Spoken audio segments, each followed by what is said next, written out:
you talk about the soul, we are talking about just our interior being, our thoughts, our feelings, our beliefs, and they actually create our actions and reactions. And if we don't have a strong, healthy relationship with our thoughts, our feelings, and our beliefs, then as life bumps into us, we are going to likely react. You know, we're going to react, and we're going to react out of our past experiences. So if you're carrying trauma, if you're carrying overwhelm, if you're carrying feelings about yourself that aren't the healthiest, you know, or the most affirming, then we're going to react out of that stuff. What we can say is that the universe is creative, and everything in it is creative. So life bumps into life, two creative energies, and it creates something else. We all, every single human being, is involved in this creative medium that we can't control and don't totally understand, which is why the work of inner fitness is so important, because life is going to bump into you. People that you love are going to die. Jobs that you love are going to go away. Marriages can be separated from death or divorce. Life is going to bump into us. And so it becomes super important that we learn how to work with our thoughts, our feelings, our beliefs, and the actions and reactions that they create, so that we can experience a sense of personal power no matter what bumps into our lives. If we are disconnected from ourselves and our own life and goals and aspirations and physical wellness are not considered, we have to care about ourselves enough to want to manage it better. And if you don't question it, you're not going to get an answer. But if you do question it, if you have a conversation that is vulnerable, if you say out loud to the universe, which is your higher power, whatever name you have for it, how do I take care of myself? How do I love myself more? Then the deepest part of you, which is connected to your higher power, responds because you care. If you think about a child and how a child responds to being loved up on, just know that we, the inner self, the deepest part of us, is also sitting there needing and wanting to be acknowledged. So if we simply give a little bit of time to ourselves, throw those hands up and say, how do I do this? Where is the support and the help I need?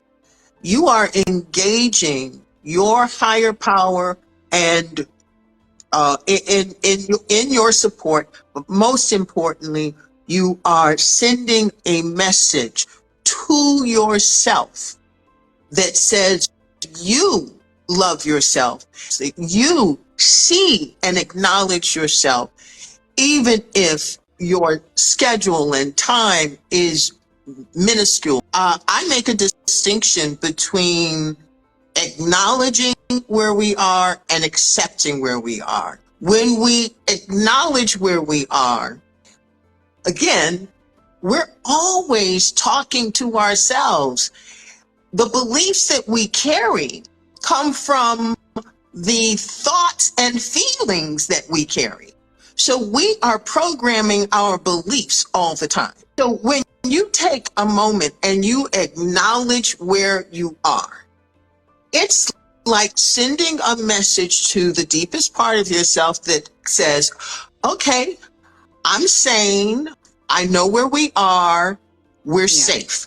Because when we know where we are, we can navigate from that. A lot of times when we don't know where we are, you think about being lost in a big old mall, that can just be overwhelming. So if you acknowledge, I'm in this phase where I feel overwhelmed, just stating each reality as it is has the ability to center you. The difference between that and accepting, you can accept that this is the landscape without accepting it as your forever state. And I think sometimes people think that if they accept, well, this is just how it is, there's an acquiescence to there being no choice other than the overwhelm or the way that they're holding it right this moment. Yeah. The most important beginning point in dealing with any situation where your self is concerned is to give yourself the grace of the idea that you matter. See, a lot of people came up in families where they weren't affirmed. So they're used to thinking, they're used to running past themselves. You have to start like a mantra or like a meditative or a prayer. Just say, I matter. What you can see, you can change. What you can't see changes you. When I say what you can't see, it's what you can't see, it's what you avoid seeing, what you ignore, what you run away from. All of those change us for the worse. I think it is reasonable and safe to say that we don't know how this big thing works. The universe is huge and it is constantly expanding, and it's on a journey called evolution. No matter how we get knocked down, because we are connected to something greater and higher, and because our basic core being has great potential and resiliency, when we take care of our inner self, we build our resiliency so that we can rise. And not just rise and go and fight a new fight and then fall to the ground and rise again.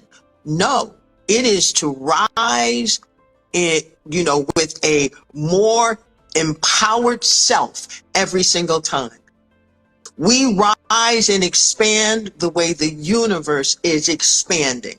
When we know that we matter, we can begin to reach for things in our lives that we haven't dared to reach for. Life demands that we remember to remember. Most of us get in trouble because we don't remember the things that the light bulbs that went on and made such a difference. You don't remember. You don't remember to practice it because life, overwhelms you, and now you're running down the road again. That's why we call it inner fitness, because you can't go to the gym once and have a six-pack. You can't go to the gym a full year and think that you're going to have that six-pack, 6, 7, 8 years from now. You have to make physical fitness a lifestyle choice.